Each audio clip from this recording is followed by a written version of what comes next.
Look, I know you think your biology is fully optimized, right? You track your sleep, you're running on premium fats, and you've completely declared war on neuroinflammation. You feel like an elite entrepreneur who's got it all figured out, but we need to take a really hard look at the reality right in front of you. This explainer, it's gonna rip off those rose-colored glasses. Because that device you're holding right now, it isn't some harmless tool. It's an active, invisible toxin. And trust me, my colleagues in Silicon Valley designed it to be exactly that way. So let's just be brutally honest for a second. Why exactly is your motivation completely dead by noon? I mean, it's not like you've been doing intense physical labor all morning, right? Yet by 12 p.m., literally all you want to do is just mindlessly scroll. Well, here is the uncompromising truth of what's actually happening. Your screen is physically rewiring your brainwaves. It is violently draining your dopamine baseline, and you're just sitting there, totally unaware it's even happening. We absolutely need to correct a fatal misunderstanding here. You've got to forget that pop science myth that dopamine is just your pleasure chemical. Actually, scratch that. It's not even close. Dopamine is the fundamental molecule of relentless motivation, effort, and drive, period. It's the raw biological fuel of your ambition, the exact stuff that makes you conquer markets and build empires. And right now, that exact fuel is being actively hijacked by algorithms engineered by people who understand your neurobiology way, way better than you do. The neurobiology of this digital hijack is just brutal. Every single notification, every algorithmic loop you swipe through triggers this massive, unnatural dopamine spike.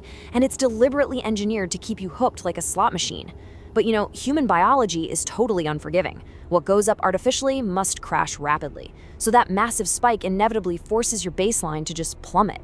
And when your baseline drops like that, you're left unmotivated, lethargic, and chronically exhausted. You aren't lacking willpower here, you are biologically depleted. But it gets worse. The damage goes way deeper. Listen, elite work requires alpha and gamma brainwaves. That's that hyper-focused, incredibly sharp problem-solving state where empires are actually built. But the constant digital flickering of your device, it physically rips your brain right out of those elite states.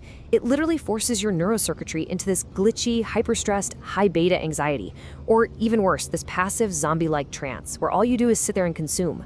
Let me say this clearly. You aren't tired. Your neural circuitry is completely fried.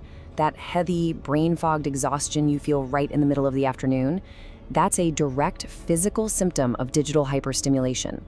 Make no mistake, you are being farmed for engagement, and your cognitive stamina is the price you're paying. So let's talk about dopamine homeostasis and what we call the architect paradigm. High performers do not allow tech algorithms to harvest their reward systems. Now, obviously, throwing your phone in a river just isn't realistic for us. So you must become the cold, calculated architect of your environment. First up is the Grayscale protocol. As we've established, your phone is engineered as an addictive slot machine. So we're going to downgrade it to a basic utility tool. Go into your accessibility settings today, like right after this explainer, and force your screen into pure black and white. You have to cut off those visual dopamine triggers right at the source. Next is the first hour firewall. And listen, this is a strict, completely non-negotiable parameter. By blocking artificial light and cheap digital inputs immediately upon waking up, you actually protect your natural morning cortisol spike. This one singular action locks in a naturally high, incredibly stable dopamine baseline for your entire day. Enforce a strict 60-minute morning screen ban. Wake up, hydrate, move your body, plan your day out on physical paper. You've got to build that firewall. Then we have the deep work architecture. You know, leaving your phone face down on your desk, that's a compromise. And elites do not compromise. Just having it in your physical proximity forces your brain to burn vital energy subconsciously anticipating that very next notification.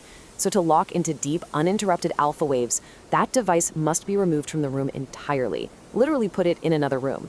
Pair this physical exile with aggressive software blockers on your computer, silence the environment, and just execute the work.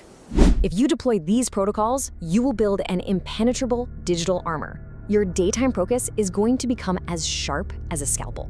But is your brain suffocating at night?